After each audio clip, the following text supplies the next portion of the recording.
Nesse ano nós temos um desafio, que é pregar todo o Antigo Testamento. A nossa nova série de mensagens será a pregação de todos os livros do Antigo Testamento. É óbvio que nós não conseguiremos estudar cada capítulo de todos os livros.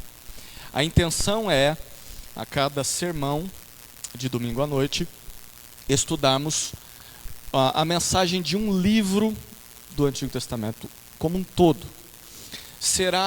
A tentativa será mais parecida como um panorama bíblico do Antigo Testamento, mas tentando trazer a mensagem do livro em forma de pregação e não tanto de aula, trazendo a mensagem dele como o cerne da mensagem da pregação aqui.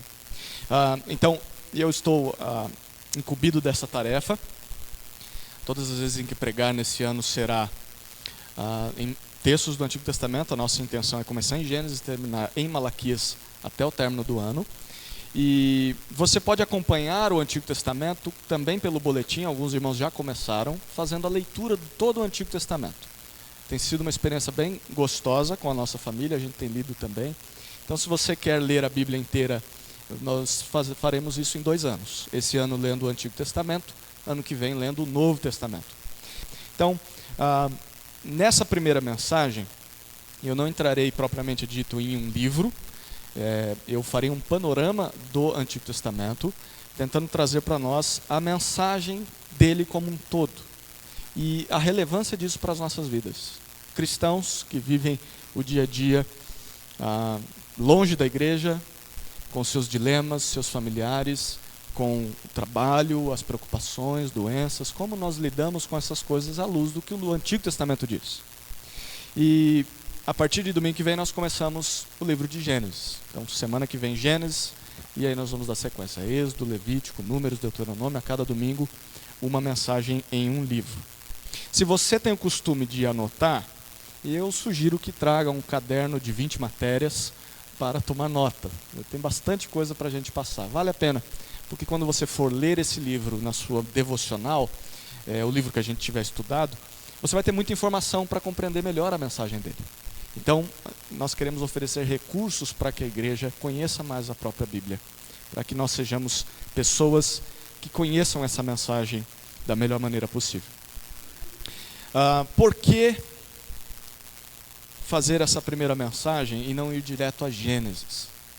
Há um tema que é de suma importância para o cristianismo, que nós temos tratado nas aulas de escola bíblica na parte da manhã aos domingos, que é sobre a valorização dos textos do Antigo Testamento. Na história da igreja, várias pessoas contestaram o Antigo Testamento e disseram: olha, isso não é palavra de Deus, isso não é inspirado por Deus, enfim. De todas as partes da Bíblia, o Antigo Testamento é o mais atacado pelos críticos da Escritura. Logo no início da era cristã, nós vimos o surgimento de um homem herege conhecido como Marcião de Sinope. Marcião propôs que o Deus do Antigo Testamento, e ele chamava esse Deus de Jeová, que é o Deus do Antigo Testamento, era um Deus diferente do Deus do Novo Testamento, o Pai de Jesus. E o que Marcião, um pastor que tinha um rebanho, e várias pessoas começaram a dar ouvidos a esse homem, dizia: olha, Jeová, que é o Deus do Antigo Testamento, é um Deus irado, é um Deus muito bravo, muito maldoso, é um Deus egoísta. E ele chegou a dizer que é um Deus quase que como um demônio, o Deus do Antigo Testamento. Ele propôs então que nós deveríamos observar apenas os escritos do Novo Testamento, porque no Novo Testamento nós lemos um Deus de amor, um Deus que envia o seu Filho para morrer por pecadores. E ele em especial fica apenas com os ensinos do apóstolo Paulo. O tempo passa, no século 17 surge a chamada alta crítica. E o que é a alta crítica?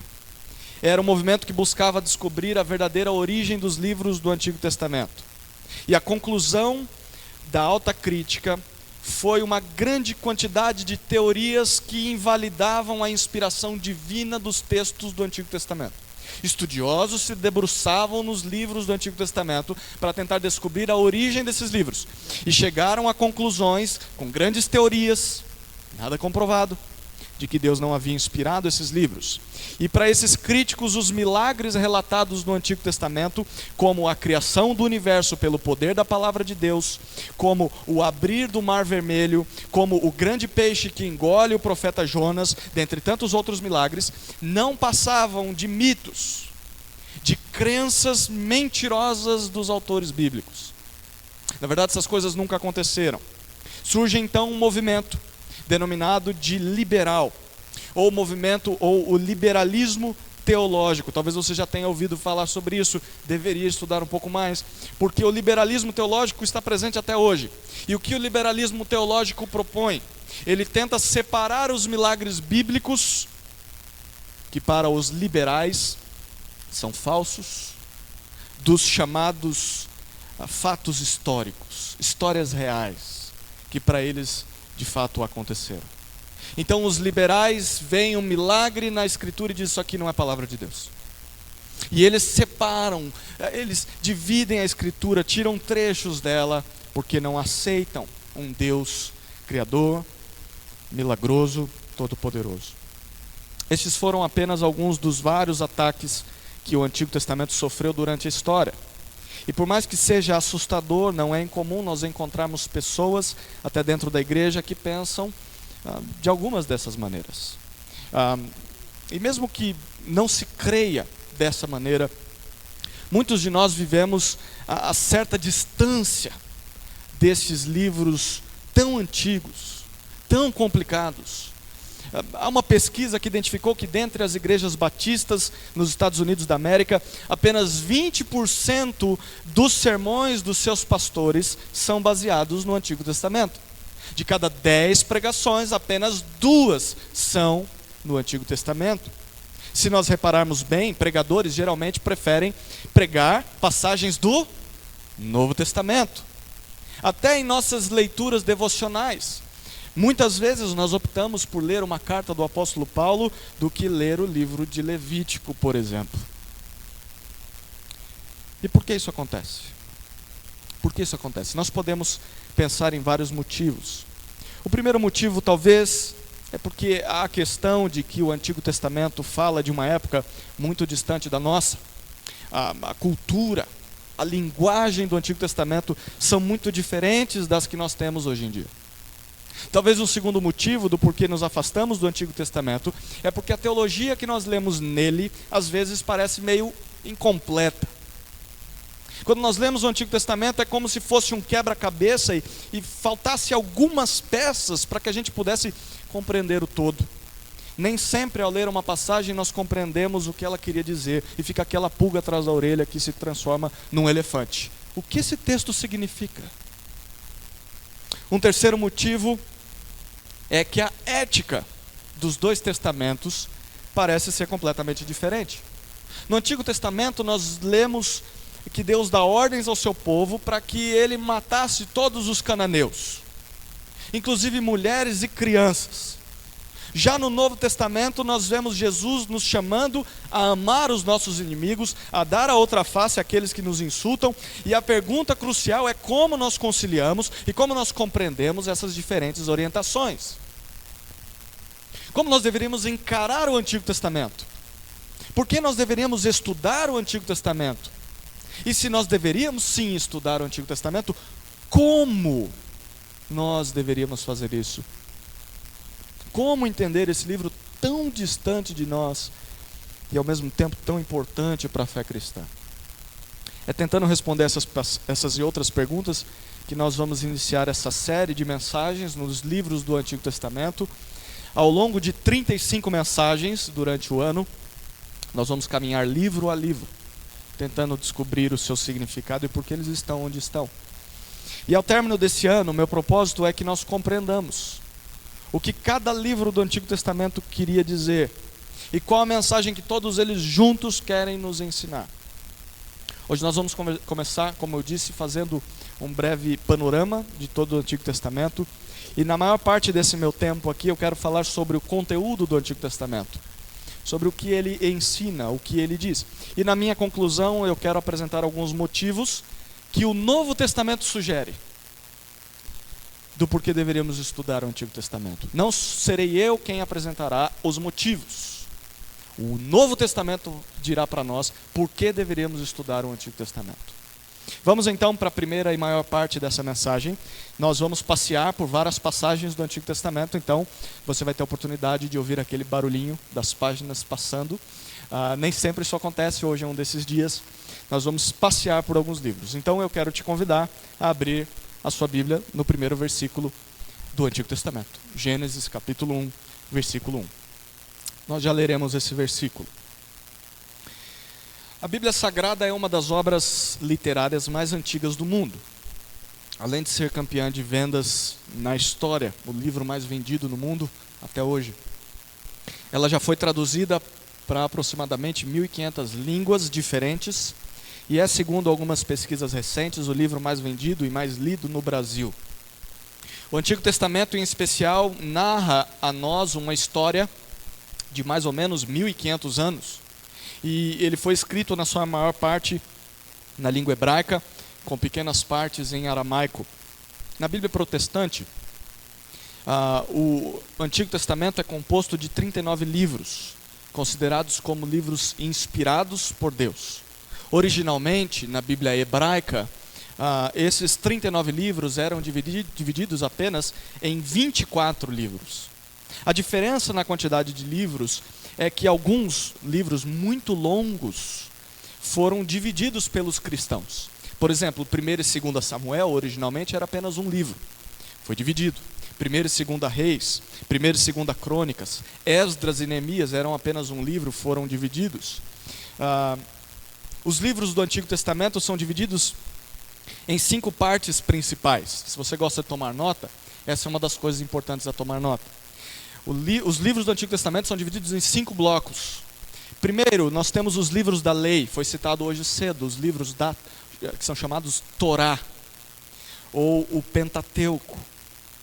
Abrangem os 5 primeiros livros da Bíblia: Gênesis, Êxodo, Levítico, Números e Deuteronômio.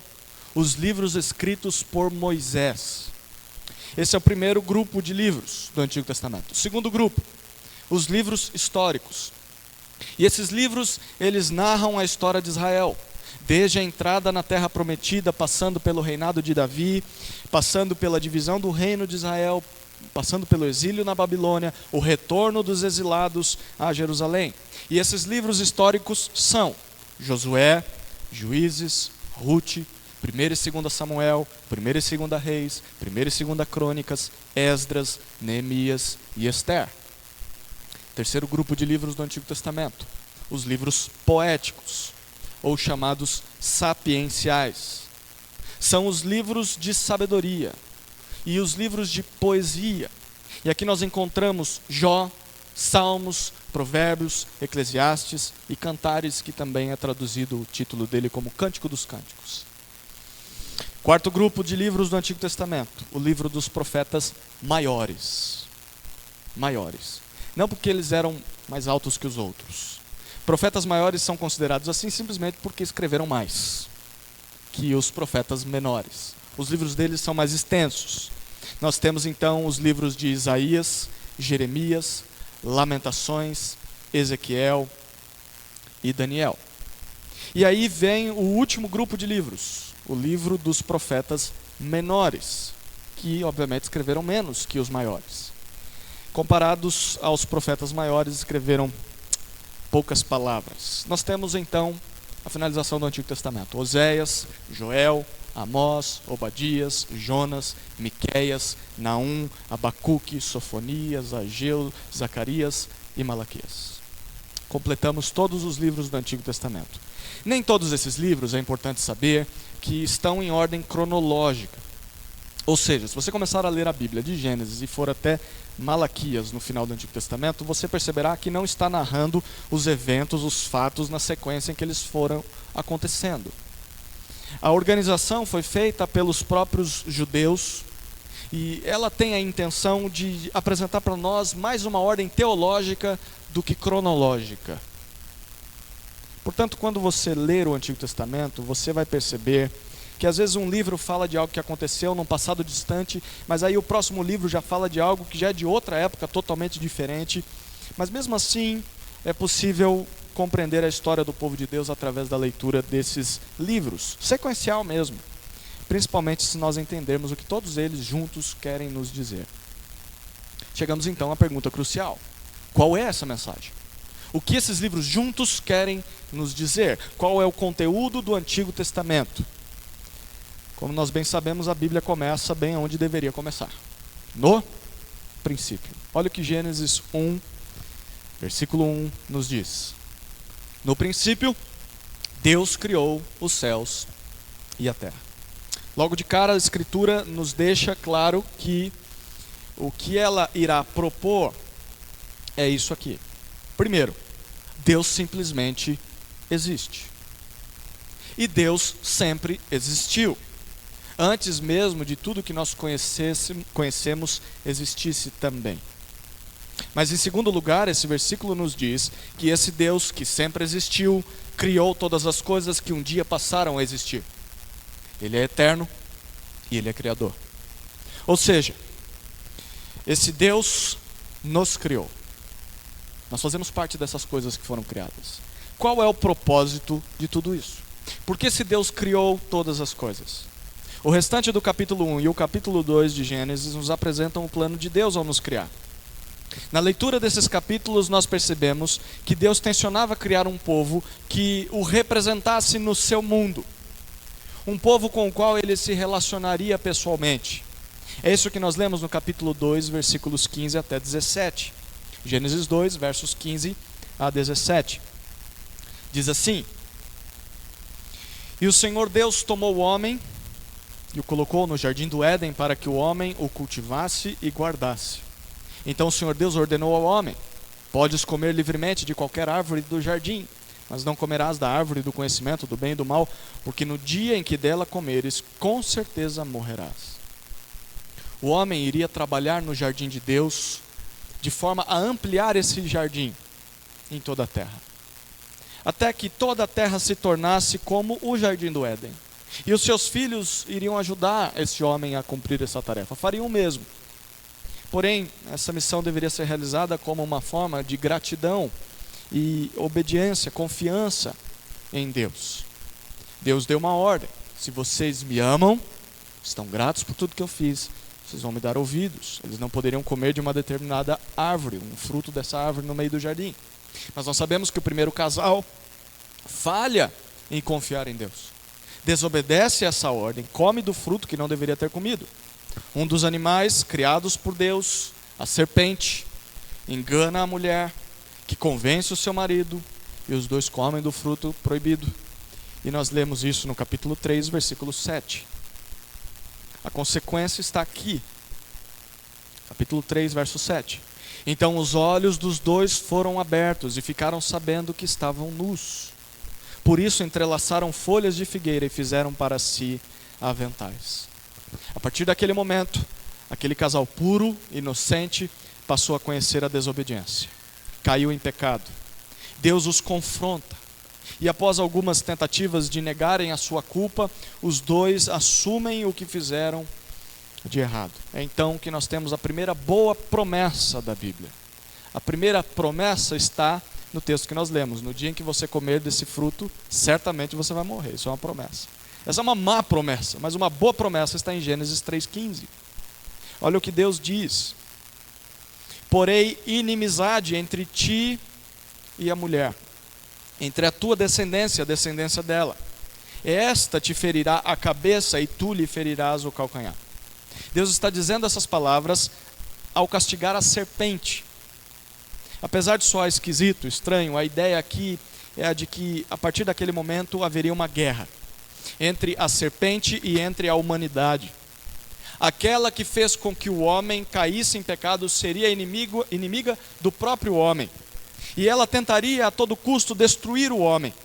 Porém, em algum momento da história, nasceria um filho desse primeiro casal que destruiria a serpente, apesar da serpente conseguir feri-lo em algum momento. Após decretar a sentença do castigo ao casal, Deus o expulsa do jardim do Éden. Agora a vida vai ser muito mais difícil. A terra vai produzir espinhos, vai produzir ervas daninhas. O trabalho será árduo. E o homem só encontrará descanso dos seus labores quando a morte vier. Adão e Eva, que é esse primeiro casal, têm 2 filhos fora do jardim de Deus. Abel era um crente, temente a Deus. Mas o segundo filho, Caim, que na verdade era o primogênito, não era.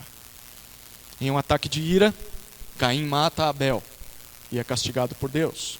E aqui nós vemos então o início dessa luta entre o bem e o mal na descendência da humanidade. Há quem busca a Deus e há quem não quer saber de Deus. Quem segue o caminho da serpente e quem segue o caminho do Senhor Deus. O tempo passa e esse processo apenas aumenta. Os homens piedosos são cada vez menores em proporção aos perversos, aqueles que seguem o caminho da serpente. Deus então decide destruir toda a humanidade por meio de um grande dilúvio. E o plano de Deus então é recomeçar aquilo que ele fez lá no Éden por meio de um homem chamado Noé e da sua família. Esse plano parece funcionar à primeira vista, mas há algo de errado dentro do próprio homem, porque até mesmo os filhos de um homem justo como Noé seguem caminhos errados. Tendo um pai crente, esses filhos se desviam. Os filhos de Noé repovoam a terra em busca do cumprimento da ordem de Deus lá no Éden.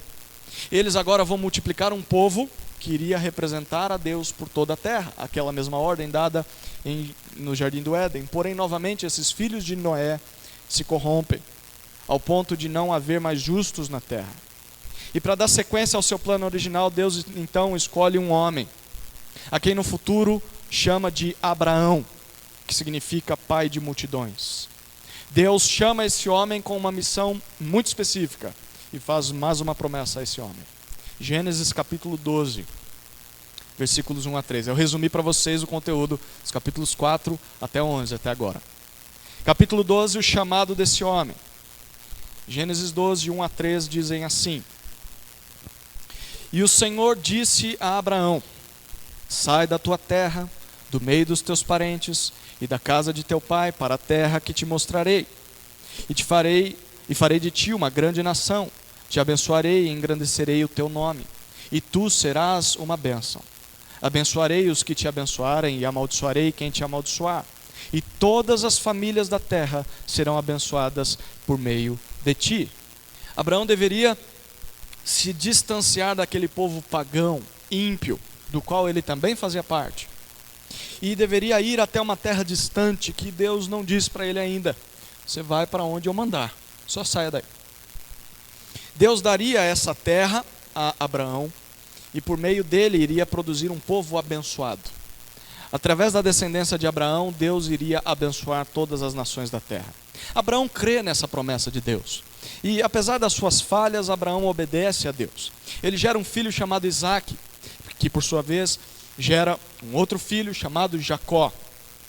Deus renova a sua promessa a cada um desses descendentes de Abraão. E com o passar do tempo, Deus muda o nome de Jacó para Israel, que significa Deus prevalece. Ou em outras palavras, Israel significa no final Deus vence. No final Deus vence.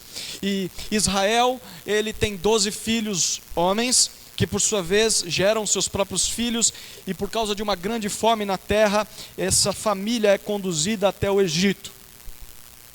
Fim do livro de Gênesis. O tempo se passa, e por causa da bênção de Deus, os 12 filhos de Israel geram muitos filhos. E o povo de Deus se multiplica. Grandes tribos nascem desses 12 filhos. Eles crescem tanto ao ponto que o rei do Egito, por medo de ser dominado por aquela nação, passa a escravizá-los. E então ele os escraviza, e essa escravidão dura cerca de 400 anos, até que por meio de um dos filhos de Israel, por vários milagres que Deus faz na vida desse homem, chamado Moisés, Deus liberta o seu povo das garras de Faraó. Por meio de Moisés, Deus conduz o seu povo até um monte, no meio de um deserto, chamado Sinai. Ali Deus os lembra a respeito do seu plano desde o início, de escolher Israel para ser o seu povo e para ser o seu representante na terra. E eles deveriam obedecer a Deus. Isso nós lemos em Deuteronômio capítulo 7. Agora você vai caminhar um pouco mais à frente, no 5º livro da sua Bíblia, e chegará em Deuteronômio 7, versículos 6 a 11. Olha o que Deus diz a esse povo. Deuteronômio 7, versículos 6 a 11. Porque tu és povo santo para o Senhor teu Deus. O Senhor teu Deus te escolheu, para que sejas o seu povo particular dentre todos os que há sobre a terra. O Senhor não se agradou de vós, nem vos escolheu, porque fosseis mais numerosos do que todos os outros povos, pois éreis menos numerosos do que qualquer outro povo. Mas o Senhor vos tirou com mão forte e vos resgatou da casa da escravidão, da mão do faraó, rei do Egito, porque vos amou e quis manter o juramento que havia feito a vossos pais. Saberás que o Senhor teu Deus é Deus, o Deus fiel, que guarda a aliança e a misericórdia por até 1000 gerações para com os que o amam e obedecem aos seus mandamentos, e que retribui diretamente aos que o rejeitam para destruí-los. Ele não demorará para retribuir diretamente a quem o rejeita. Versículo 11.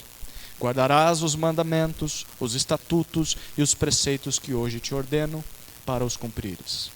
Deus era o Criador e era o Salvador daquele povo. E em resposta a isso, os israelitas deveriam obedecer às ordens de Deus. Essas ordens foram chamadas de Lei de Moisés, ou os 10 mandamentos. Se fizessem isso, esse povo, essas pessoas seriam diferentes de todos os outros povos. Israel viveria em santidade e em justiça, seria uma nação totalmente distinta das pagãs. Seriam de fato os representantes de Deus na terra. É por isso que Deus promete para eles, no final do livro de Deuteronômio, capítulo 28, abra algumas páginas à frente, próximo do fim do livro, capítulo 28, versículos 1 e 2. Se ouvires atentamente a voz do Senhor teu Deus, tendo o cuidado de guardar todos os seus mandamentos que hoje te ordeno, o Senhor teu Deus te exaltará sobre todas as nações da terra. Se ouvires a voz do Senhor teu Deus, todas essas bênçãos virão sobre ti e te alcançarão. E ele, a partir do versículo 3, começa a descrever várias bênçãos que Israel desfrutaria se confiasse na palavra de Deus. Isso traria bênçãos para a vida daquele povo. Porém, se Israel fizesse o contrário, olha o versículo 15. Deuteronômio 28, 15. Se, porém, não ouvires a voz do Senhor teu Deus, não cumprindo todos os seus mandamentos e os seus estatutos que hoje te ordeno, todas estas maldições virão sobre ti e te alcançarão. Fé e obediência redundariam em bênção na terra prometida. Descrença e desobediência provocariam maldições nesta mesma terra. À semelhança de todos os seus pais, o povo de Israel também falhou em cumprir com a sua parte. Toda a geração que saiu do Egito, tanto ela quanto os seus filhos, os seus netos, desobedeceram, descumpriram a lei de Deus e foram castigados por isso. A geração de Moisés, por exemplo, peregrinou por 40 anos no deserto até morrer. Apenas os seus filhos entraram na terra prometida e só 2 daquela geração entraram, a geração passada. E essa geração que entra obedece a Deus até certo ponto, mas com o passar do tempo novamente se corrompem à semelhança de todos os outros povos do mundo. Israel queria ser tanto quanto, tão igual, tão semelhante como os outros povos da terra, que chegou a pedir para Deus um rei. O primeiro rei que Deus concede a Israel é Saul. Esse homem não temia Deus, foi um mau rei. O seu sucessor foi um grande homem, que apesar das suas falhas temia muito ao Senhor. Seu nome era Davi. A Davi Deus faz mais uma promessa, ou mais uma extensão das suas promessas.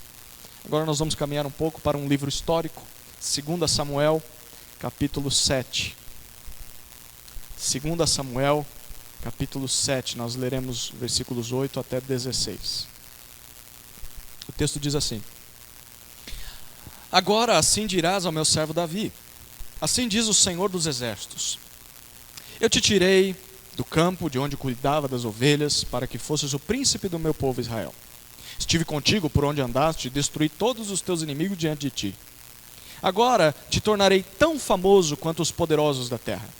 Também estabelecerei o meu povo Israel num lugar e ali o plantarei, para que habite no seu lugar e não seja mais perturbado e nunca mais seja oprimido pelos perversos como antes. Versículo 11. Como no tempo em que constituí juízes sobre o meu povo Israel. A ti, porém, darei descanso de todos os teus inimigos. Também o Senhor te declara que ele te edificará uma casa. Quando os teus dias se completarem e descansares com teus pais, providenciarei um sucessor da tua descendência, que procederá de ti, e estabelecerei o reino dele. Ele edificará uma casa ao meu nome, e para sempre estabelecerei o trono do seu reino. Eu serei seu pai, e ele será meu filho. Caso venha a cometer alguma transgressão, eu o castigarei com castigos humanos e com açoites de homens, mas não retirarei dele o meu amor fiel, como fiz com Saul, a quem tirei da tua frente. Mas a tua casa e o teu reino serão firmados para sempre diante de ti. Teu trono será estabelecido para sempre. Deus promete a Davi que sempre haverá um rei da sua linhagem.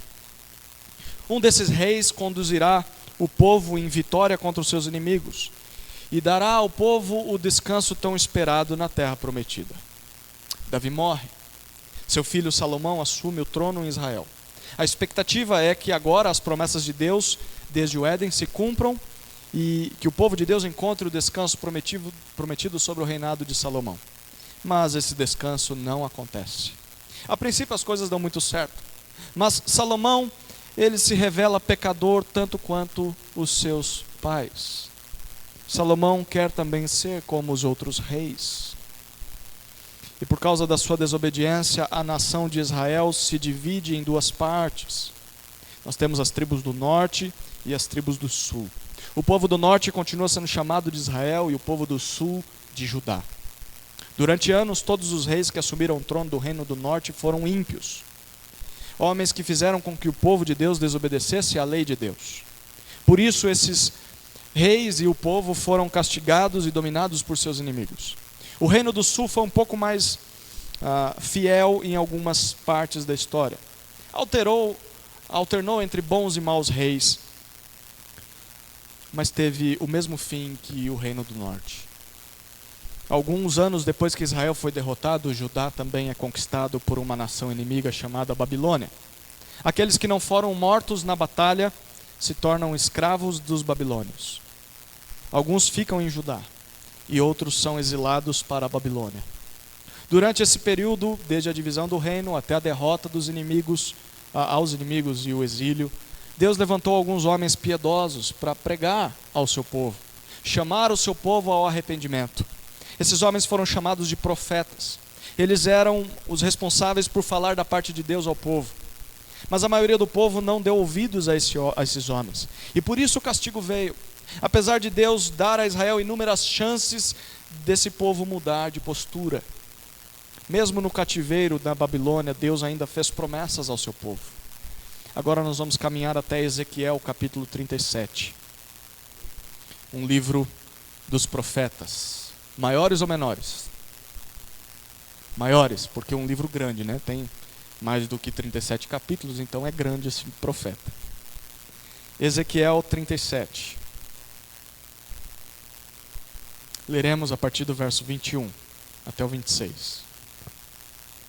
Diz assim: Dize-lhes, assim diz o Senhor Deus: pegarei os israelitas dentre as nações para onde foram, os reunirei de todas as partes e os introduzirei na sua terra. Farei deles uma só nação na terra, nos montes de Israel, e um só rei será rei de todos eles. Nunca mais serão duas nações, nem se dividirão em dois reinos de maneira alguma no futuro. Nem se contaminarão mais com seus ídolos, nem com suas abominações, nem com nenhuma das suas transgressões. Mas eu os livrarei de todas as suas apostasias pecaminosas e os purificarei. Assim eles serão o meu povo, e eu serei o seu Deus. Meu servo Davi reinará sobre eles, e todos terão um só pastor.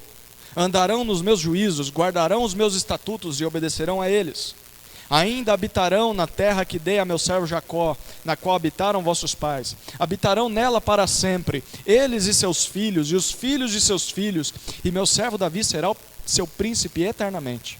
Farei com eles uma aliança de paz, que será uma aliança eterna. Eu os estabelecerei e multiplicarei, porei o meu santuário no meio deles para sempre. Deus promete àquele povo que está no exílio que iria cumprir o seu plano original. Deus traria Israel de volta à terra prometida, lhe daria um novo rei, filho de Davi, que reinaria eternamente sobre o povo. Esse rei viria da descendência de Davi. Naquele dia, Deus faria uma aliança, um contrato, um pacto de paz com o seu povo, na qual esse povo, você percebe na leitura, não seria mais capaz de desobedecer a Deus. E, consequentemente, não receberia mais maldições, apenas as bênçãos de Deus.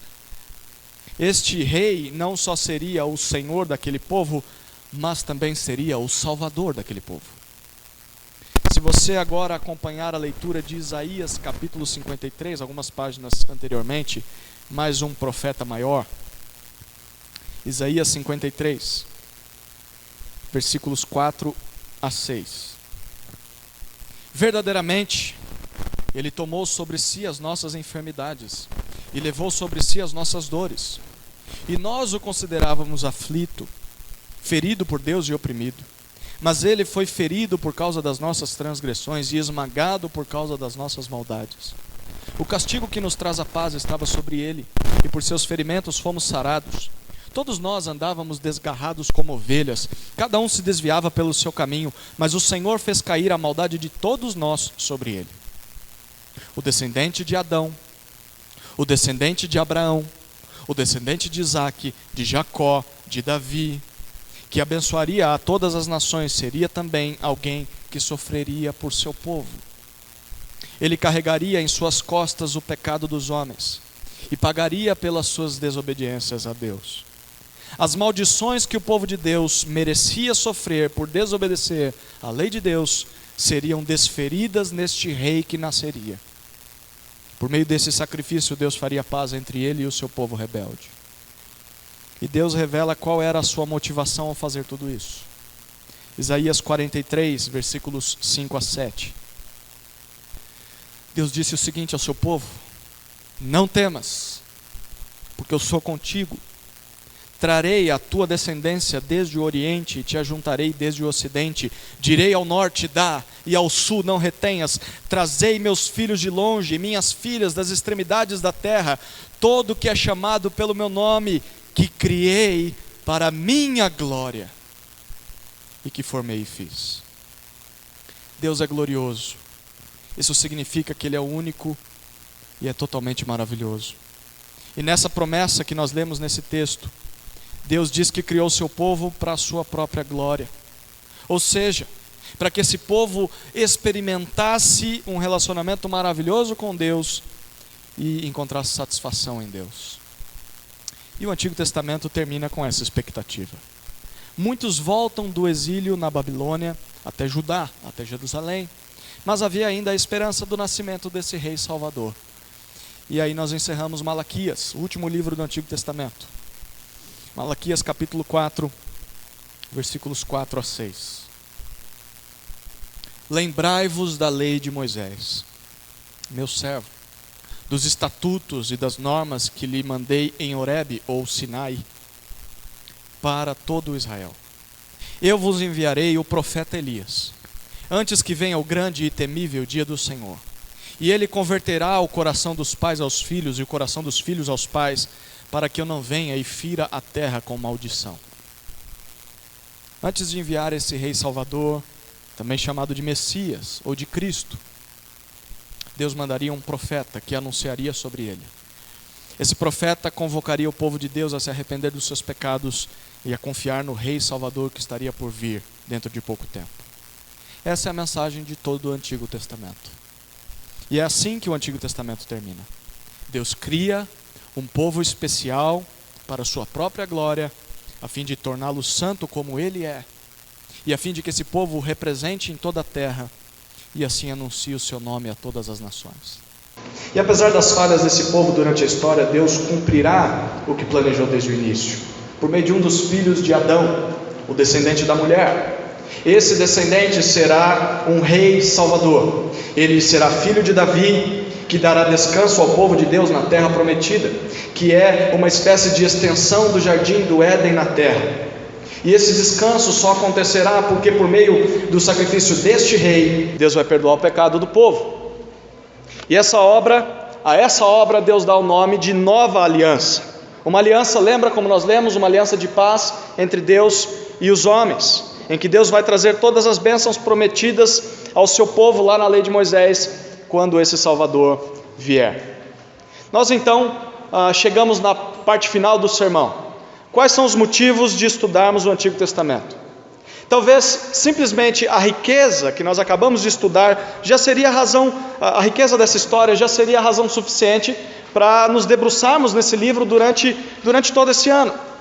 Mas os autores do Novo Testamento ensinam muitas outras razões importantes do porquê nós deveríamos estudar o Antigo Testamento. E eu quero propor aqui 5 razões para nós do porquê deveríamos estudar o Antigo Testamento. Primeira razão: o Antigo Testamento é inspirado por Deus tanto quanto o Novo Testamento.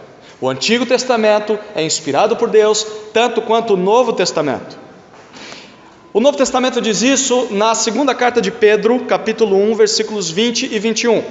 Diz assim o texto: sabei antes de tudo que nenhuma profecia das Escrituras é de interpretação particular, pois a profecia nunca foi produzida por vontade humana, mas homens falaram da parte de Deus, conduzidos pelo Espírito Santo. Quando nós formos estudar a mensagem do Novo Testamento, isso vai acontecer ano que vem, nós falaremos sobre a inspiração do Novo Testamento.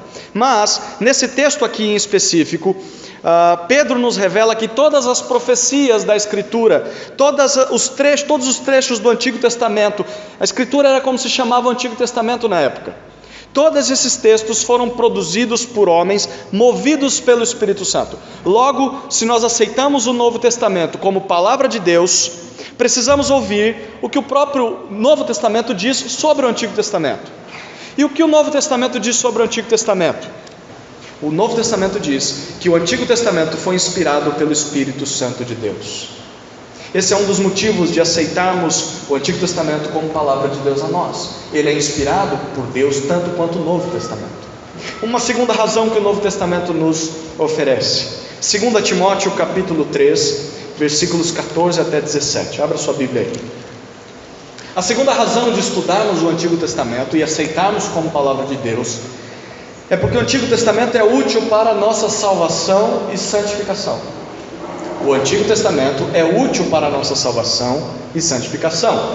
Olha o que esse texto diz: tu, porém, permanece naquilo que aprendeste e de que foste inteirado, sabendo de quem o tens aprendido.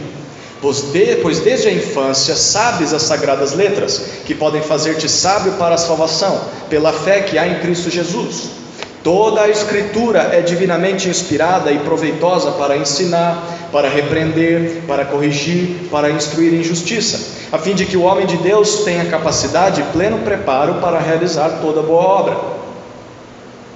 Agora quem está dizendo essas palavras é o apóstolo Paulo, ao seu jovem aprendiz Timóteo.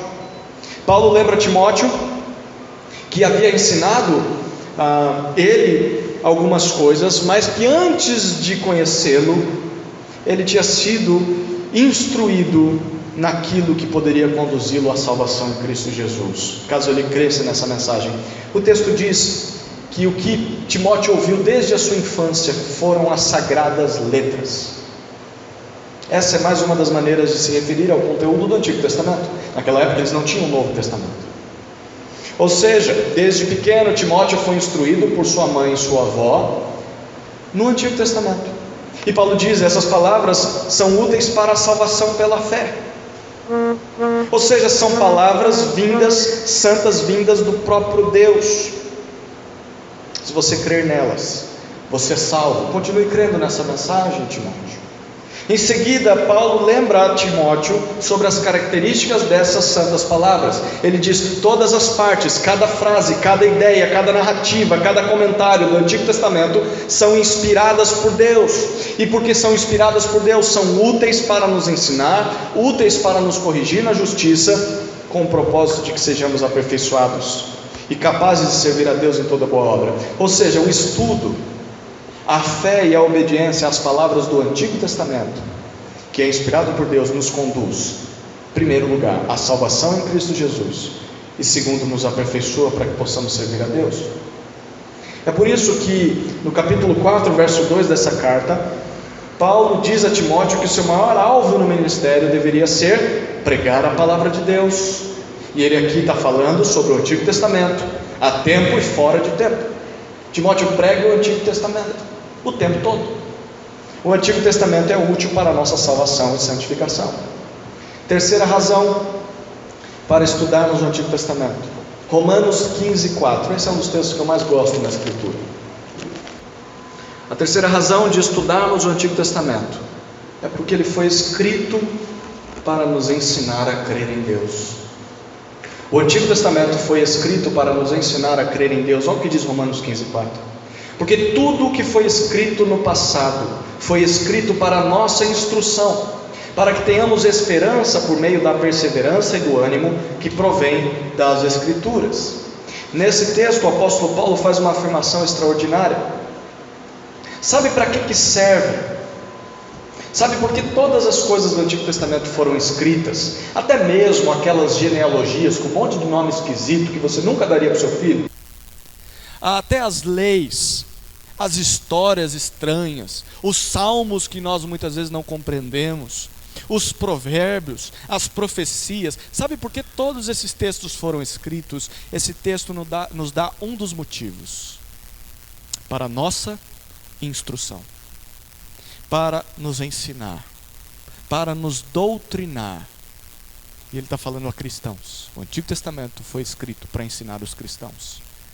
E essa instrução tem o propósito de nos dar esperança, que nada mais é do que ter a confiança de um futuro feliz ao lado de Deus na eternidade. O texto diz que essa esperança vem a nós quando nós lemos o que está escrito na Escritura, porque da Escritura procedem paciência ou perseverança e consolação. O Antigo Testamento nos apresenta um Deus que não muda em suas promessas, e quando nós vemos esse agir de Deus, nós somos encorajados e consolados. Ao lermos as páginas do Antigo Testamento, descobrimos que apesar dos estragos que o pecado causou nesse mundo, apesar da maldade que há em nós mesmos, Deus continua sendo fiel ao que prometeu, e Deus irá cumprir o seu plano eterno estabelecido desde o princípio da criação. No final da história, lembra do significado da palavra Israel, no final da história Deus vence. Deus terá reunido para si um povo santo, um povo que irá viver na sua presença para todo sempre. E Deus nos convida a participar desse povo se nós cremos nas suas promessas. Promessas que nunca mudam. O Antigo Testamento foi escrito para nos ensinar a crer em Deus. Quarta razão de estudarmos o Antigo Testamento. 1 aos Coríntios, capítulo 10, verso 11. Abra lá sua Bíblia. 1 aos Coríntios, capítulo 10, versículo 11. A quarta razão de estudarmos o Antigo Testamento é porque o Antigo Testamento serve como exemplo e advertência a nós. O Antigo Testamento serve como exemplo e advertência a nós. Olha o que o texto diz. Tudo isso, 1 Coríntios 10, 11, tudo isso lhes aconteceu como exemplo e foi escrito como advertência para nós, sobre quem o fim dos tempos já chegou.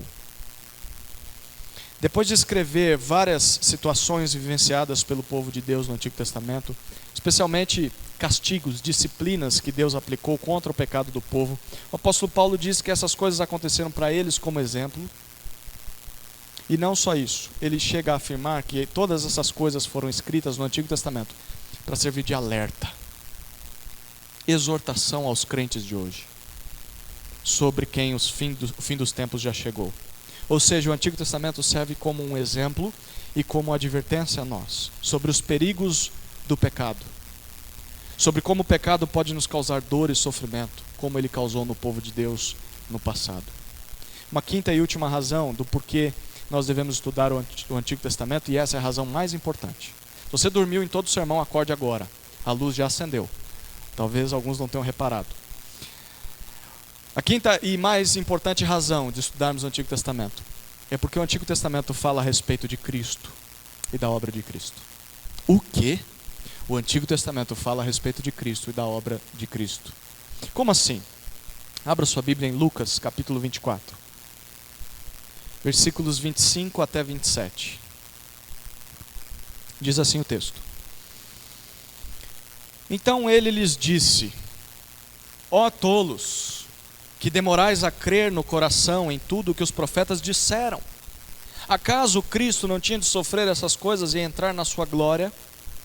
E começando por Moisés e todos os profetas, explicou-lhes o que constava a seu respeito em todas as Escrituras. Deixa eu explicar para você o que está acontecendo nessa passagem. Jesus havia morrido e ressuscitado. E nessa passagem ele estava se manifestando a alguns dos seus discípulos. Esses discípulos não entendiam por que o Messias haveria de morrer. Se ele era filho de Davi, ele deveria reinar sobre o mundo e não morrer em uma cruz. Jesus então questiona a esses discípulos sobre a sua incapacidade de crer no que os profetas disseram. Onde está o que os profetas disseram? No Antigo Testamento. Para Jesus estava claro que, ao ler o Antigo Testamento, o Cristo deveria sofrer tudo o que sofreu antes de entrar na sua glória no céu. Então, de memória, Jesus não está com uma Bíblia aberta, não está com seu iPhone ali do lado e consulta a Bíblia. Não, de memória, Jesus passa a citar os escritos de Moisés. Quais são os escritos de Moisés? Os livros da lei, que começam em qual livro? Gênesis. Ele começa em Gênesis. E ele passa por todos os profetas e chega até o último profeta. Qual é o último profeta? Malaquias. Ou seja, Jesus explica para aqueles discípulos, com base em todos os livros do Antigo Testamento, o que as Escrituras diziam ao seu respeito. Sabe o que isso significa? Que o Antigo Testamento fala a respeito de Jesus e fala a respeito da sua obra na cruz. Se nós observarmos bem, ao lermos a Escritura, nós perceberemos que ela fala sobre a encarnação, sobre o nascimento, o ministério, a rejeição, o sofrimento, a morte, a ressurreição e o reinado de Jesus neste mundo. É isso que Jesus está dizendo aqui. Logo, há um texto muito sugestivo, conforme o que está escrito em 2 Coríntios 1:20, Paulo diz: tantas quantas forem as promessas de Deus, nele, em Cristo, está o sim. Ou seja, em Cristo está o cumprimento. Todas as promessas de Deus no Antigo Testamento se cumprem em Cristo. Todo o Antigo Testamento aponta para a vinda de Jesus ao mundo, para a obra de Jesus ao nos salvar e nos santificar, com o objetivo de nos tornar o seu povo exclusivo em toda a criação por todo sempre. Portanto, ao estudar o Antigo Testamento, você está estudando sobre um livro que fala do nosso Salvador. Se você ama Jesus, você ama o Antigo Testamento, porque ele está lá, as promessas sobre ele estão lá. O Antigo Testamento fala sobre a obra dele. Quanto mais lermos o Antigo Testamento, mais conheceremos o nosso Senhor. O Antigo Testamento fala a respeito de Cristo e da sua obra. Eu quero concluir respondendo a pergunta que fiz no início. Como podemos ou deveríamos conciliar e compreender a linguagem, a cultura, a teologia, a ética do Antigo Testamento em contraste com o que nós lemos no Novo Testamento? De acordo com o próprio Jesus, lendo o Antigo Testamento, buscando compreender a sua mensagem para o povo daquela época na história. Se nós fizermos isto, lendo e estudando esses textos do jeito certo, nós compreenderemos que o Deus do Antigo Testamento é o mesmo Deus do Novo Testamento e que o seu plano para toda a criação continua o mesmo desde o Jardim do Éden. E o seu plano é este: Deus cria um povo especial para a sua glória, a fim de tornar esse povo santo como ele é, e que esse povo represente-o na terra, e assim anuncie o seu nome a todas as nações. Para cumprir isso, Deus envia um descendente da mulher, um filho de Abraão, filho de Isaac, de Jacó, filho de Davi, Jesus Cristo. Jesus é o rei que derrota a serpente e derrota a descendência da serpente. Jesus é o Salvador que se entrega para morrer no lugar do seu povo, para pagar os seus pecados e assim dar a esse povo o descanso tão esperado na terra prometida. Ao crer em Jesus, esse povo já começa a experimentar essas bênçãos ainda nessa terra, mas aguarda com esperança o dia final, em que viverá para todos sempre diante de Deus em justiça e verdade, em um novo jardim, um novo céu, uma nova terra. Nós deveríamos estudar o Antigo Testamento para conhecer melhor essa história e aprendermos mais sobre esse Deus maravilhoso que nos criou e nos salvou para si mesmo. Nós poderíamos considerar a Bíblia como a construção de um maravilhoso palácio real. Aqueles irmãos que trabalham com obras, construção civil.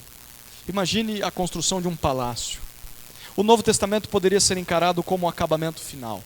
São aqueles detalhes de ouro, de prata, que decoram as paredes, os móveis desse palácio.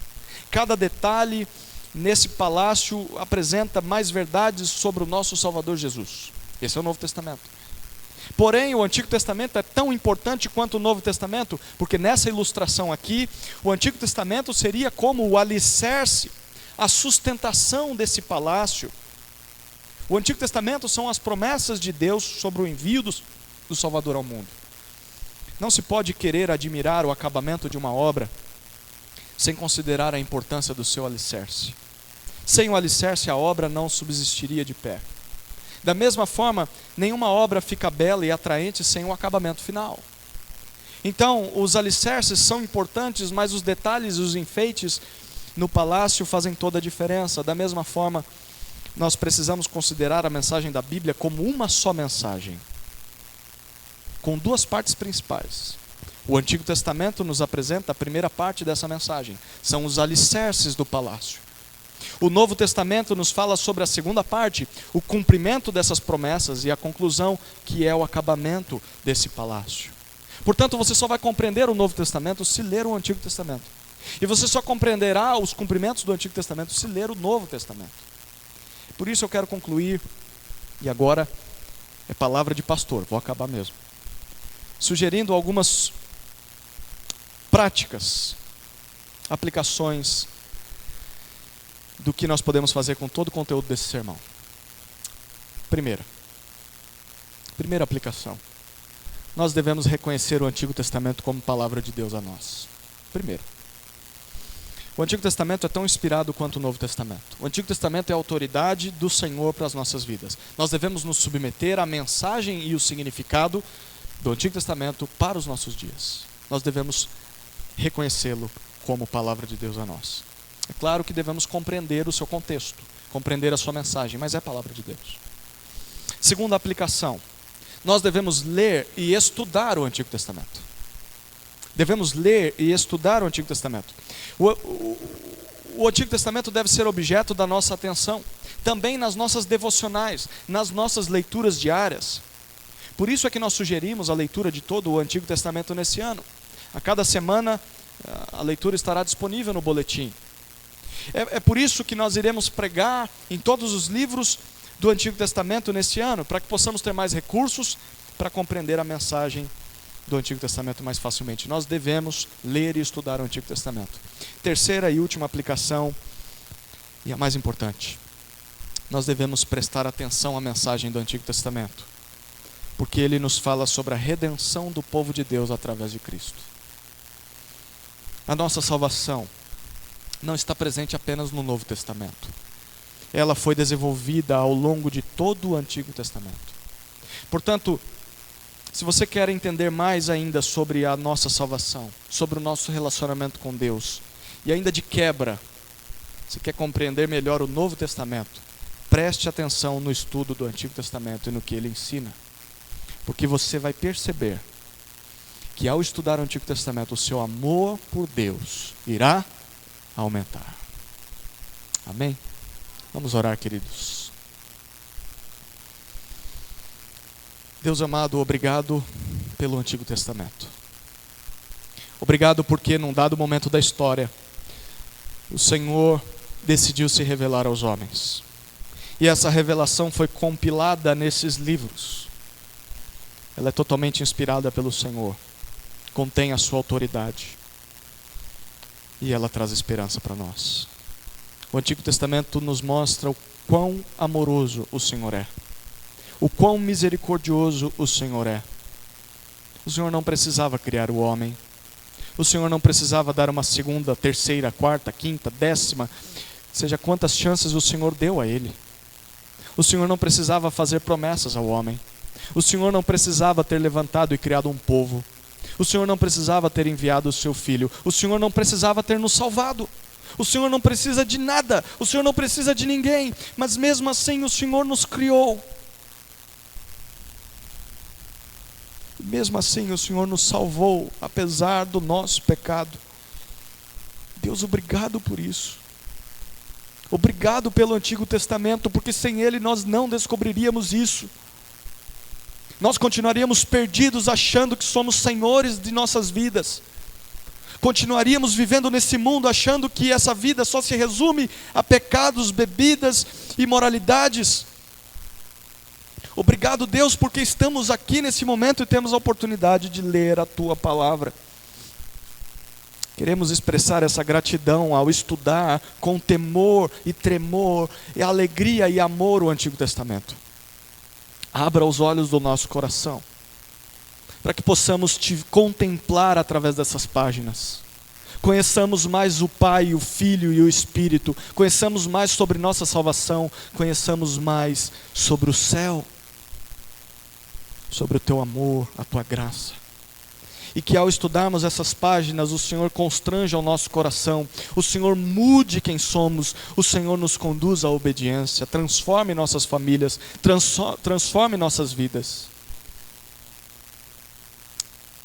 Essa é a oração que Te fazemos, gratos pelo Antigo Testamento.